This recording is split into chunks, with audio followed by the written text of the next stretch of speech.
হাত চালিয়ে ভাগ্য পরীক্ষা করে শিরক হয়। টিয়া পাখির মাধ্যমে ভাগ্য পরীক্ষা করলে শিরক হয়। বায়সাতের পাগড়ি বেঁধে হুজুর মাদুলি দিয়েছে আপনার হাতে, সূরা ইয়াসিন লেখা আছে মাদুলিতে। আপনি মাদুলি হাতে দিয়ে কোমরে দিয়ে পেশাবখানায় গেলেন, পায়খানায় গেলেন, পতিতালয়ে গেলেন। কোরআন মাজিদ কারো পতিতালয়ে যাওয়ার জন্য আসেনি দুনিয়াতে, পায়খানায় যাওয়ার জন্য আসেনি। আপনি মাদুলি ঝুলালে শিরক হবে। অষ্টাধাতুর আংটি আজমির শরীফে পাগল থাকলো 12 বছর, লন্ডন থেকে ডাক্তার পড়ে এসে রোগ ধরতে পারলো না। আর এই পাগল বলছে যে এই আংটি দিলে রোগ ভালো হয়ে যাবে। আরে মানুষও পাগল, সে আংটি হাতে দিচ্ছে। অষ্টাধাতুর আংটি হাতে থাকলে শিরক হবে। হাজী সাহেব ঘড়ির আকারে বালা দিয়েছেন, এই বালা হাতে রাখলে শিরক হবে। আজকে আপনাদের বলে যাচ্ছি, এখন যদি আপনার অষ্টাধাতু আংটি থাকে, হাতে বালা থাকে, কালো রাবার থাকে, এখনই খুলে দেন। এখনই, এই মুহূর্তে 1 মিনিট 1 সেকেন্ড সময় নেই।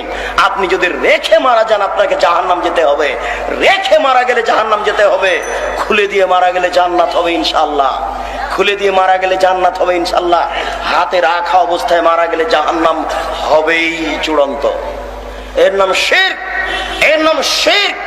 শুনুন,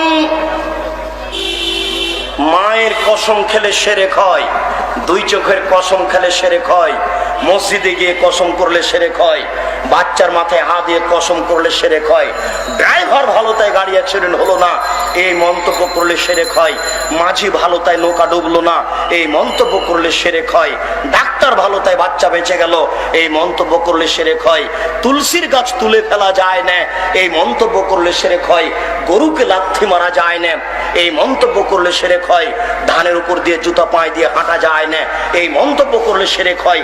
আপনার স্ত্রী ফরজ গোসল করে ফরজ গোসল না করে ভাতের পাতিল থেকে ভাত বের করতে পারে না, এই মন্তব্য করলে শিরক হয়। আপনার স্ত্রী ফরজ গোসল না করে বেগুন ছেড়ে আনতে পারে না, এই মন্তব্য করলে শিরক হয়। আপনার স্ত্রী ফরজ গোসল না করে ঘর ঝাড়ু দিতে পারে না, এই মন্তব্য করলে শিরক হয়। আপনার স্ত্রী ফরজ গোসল না করে সব করতে পারে না, নামাজ পড়তে পারে না, কোরআন তেলাওয়াত করতে। আপনার স্ত্রী ফরজ গোসল না করে দুনিয়ার সব কিছু করতে পারে না, নামাজ পড়তে পারে না, কোরআন তেলাওয়াত করতে। বুঝতে পারলেন না? পারে না বললে শিরক হবে এই দুটা ব্যতীত, পারে না বললে শিরক হবে এই দুটা ব্যতীত। আমি মনে হয় বুঝাতে পারছি না। পারে না বললে শিরক হবে এই দুটা ব্যতীত। আমার কোনো জায়গাতে কথা অস্পষ্ট থাকতে পারে, পরে আবার কোনো সময় যোগাযোগ করে জেনে নিন, নইলে ভুল বুঝাবুঝিতে আপনি পড়বেন না। বলছিলাম, জন্মদিবস পালন করলে শিরক হয়, মৃত্যু দিবস পালন করলে শিরক হয়, 26শে মার্চ পালন করলে শিরক হয়, 16 ডিসেম্বর পালন করলে শিরক হয়, 21শে ফেব্রুয়ারি পালন করলে শিরক হয়, কোন দিবস পালন করলে শিরক হয়, পহেলা বৈশাখ পালন করলে শিরক হয়। ওরে বাঙালি অজ্ঞ জাতি, পহেলা বৈশাখে তোকে ইলিশ মাছ কিনে গাছের নিচে যেতে হবে? আল্লাহ বিদ্যাও দেয়নি তোকে, বুদ্ধিও দেয়নি। আশ্চর্য বাঙালি। শুনুন, মুহাম্মদ সাল্লাল্লাহু আলাইহি সাল্লাম মক্কা থেকে মদিনায় আসলেন। মুহাম্মদ সাল্লাল্লাহু আলাইহি সাল্লাম মক্কা থেকে মদিনায় আসলেন, দেখলেন মদিনার লোকেরা 2 দিন খেলাধুলা করে, দেখলেন মদিনার লোকেরা 2 দিন খেলাধুলা করে, দেখলেন মদিনার লোকেরা 2 দিন খেলাধুলা করে। তিনি বলেন, এই শোনো, তোমাদের এই 2 দিন বাতিল, তোমাদের এই 2 দিন বাতিল, তোমাদের এই 2 দিন বাতিল। আমি মুহাম্মদ সাল্লাল্লাহু আলাইহি সাল্লাম 2 দিন দিচ্ছি, আমি মুহাম্মদ সাল্লাল্লাহু আলাইহি সাল্লাম 2 দিন দিচ্ছি। আনন্দ ফুর্তির একদিন হলো ঈদুল আজহা, আনন্দ ফুর্তির একদিন হলো ঈদুল ফিতর। মনে থাকবে না? আনন্দ ফুর্তির একদিন হলো ঈদুল আজহা, আর একদিন হলো ঈদুল ফিতর। খাওয়া বেশি খান, দৌড়াদৌড়ি করেন, ফুর্তি করেন, তাসবিহ তাহলিল করেন, হালাল যত কাজ আছে সবকিছু করেন, আজকে করেন আনন্দ ফুর্তির। নবী যদি বলতেন, এই মদিনার ছেলেরা শোনো, তোমাদের ছিল 2 দিন, আমি দিলাম 2 দিন। এই মদিনার ছেলেরা শোনো, তোমাদের ছিল 2 দিন, আমি দিলাম 2 দিন। 2 2 হয়ে 4, তাহলে এবার বাঙালি পেত 16 ডিসেম্বর 1-5, 26শে মার্চ 1-6, 21শে ফেব্রুয়ারি 1-7, বাপের জন্মদিবস 1-8, মায়ের জন্মদিবস 1-9, পহেলা বৈশাখ 1-10। এইভাবে করতে করতে সারা বছর চলে যেত, পড়া লাগতো না। সব দিন যখন ছুটিতে চলে যেত তখন আর পড়া লাগতো না। জাতি কত বড় অজ্ঞ! আশ্চর্য। আল্লাহর নবী বলেছেন এর ফলে ইলম বিদ্যা উঠে যাবে, ওয়ায়াকসুরাল জাহাল মূর্খতা বেড়ে যাবে। এই ছেলে তোমাকে বলছি, এই ছেলে তোমাকে বলছি, তুমি খুব সতেজ ব্রেনের ছেলে, মাস্টার ডিগ্রি পাস করে গ্রামের বাড়িতে গেছো। তোমাদের গ্রামে একটা হিন্দু সরস্বতী, ভগবতী, কালী, দুর্গা তৈরি করে ওখানে রেখেছে জিলাপি আর একটা কলা। এবার তুমি হাসছো আর বলছো এত বোকা মানুষ গো। আচ্ছা, এই সরস্বতী কালী দুর্গা কি কলা খেতে পারে? হিন্দুরা কত বোকা, কি ব্যাপার এখানে কলা জিলাপি রেখেছে? এই ছেলে তোমাকে বলছি তুমি সাবধান থেকো।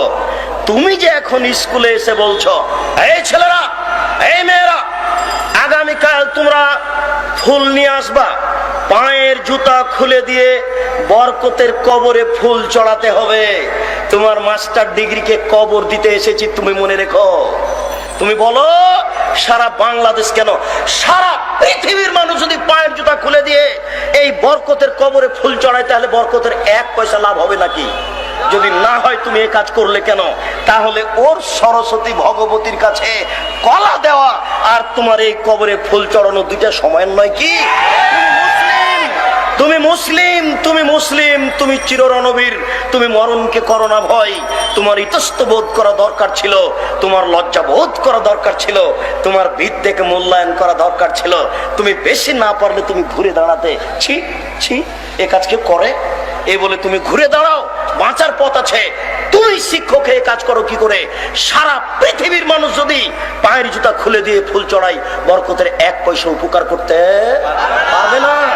যদি সেদিন তুমি বলতে এই ছেলেরা শোনো, তারা জীবন দিয়েছে, তারা রক্ত দিয়েছে, তোমরা একটু তার জন্য ক্ষমা চাও। তোমরা বলো আল্লাহ এদেশের ভাষাকে টিকানোর জন্য বরকত জীবন দিয়েছে, তোমার দরবারে ক্ষমা ভিক্ষা চাচ্ছি। সে মানুষ, বরকত মানুষ, সালাম মানুষ, তার কোনো ভুল ত্রুটি থাকতে পারে। তোমাকে বলছি দয়া করে তুমি তাকে ক্ষমা করো, দয়া করে তুমি তাকে ক্ষমা করো। এটা একটু বলতে পারেন না?